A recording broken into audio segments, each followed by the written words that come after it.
मिलेगी? पढ़ाई करने जब हम जाते हैं तो कई बार ऐसा लगता है कि नहीं, जिस तरह से देश में हालात बन रहा है पढ़ाई करने का कोई मतलब ही नहीं बनता है। जिस तरह से अभी हालात बन चुके हैं देश में, भूखापन बहुत है एक तरह से।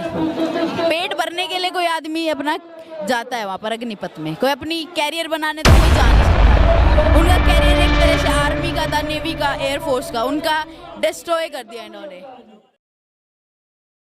रोजगार की आवश्यकता क्यों पान पड़ी है? आप तो 12 साल के हैं। मेरे को इसलिए पड़ी है क्योंकि मेरे आने वाले भविष्य में मुझे होगी, और आज नहीं तो कभी तो होगी। और इस तरह से अभी भी फिलहाल बहुत सारे नौजवान हैं जिनकी ज़िंदगी अभी तक बर्बाद हो सकी है। जैसे अभी कुछ रिसेंटली जैसे अग्निपथ योजना निकाली, बहुत से बच्चों की ज़िंदगी बर्बाद हो चुकी है। अग्निपथ में कोई अपने कैरियर के लिए नहीं जाएगा, वहाँ पर सिर्फ अपना पेट भरने के लिए जाएगा। क्योंकि देश में हमारे क्या कह सकते हैं कि हमारे देश में भूखापन बहुत है एक तरह से।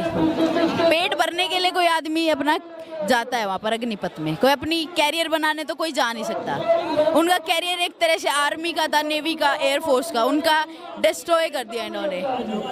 कहीं ना कहीं देश में बेरोजगारी का जो आलम बना हुआ है उससे कितना डर लगता है? पढ़ाई करने जाते हैं तो क्या सोचते हैं, नौकरी मिलेगी कि नहीं मिलेगी?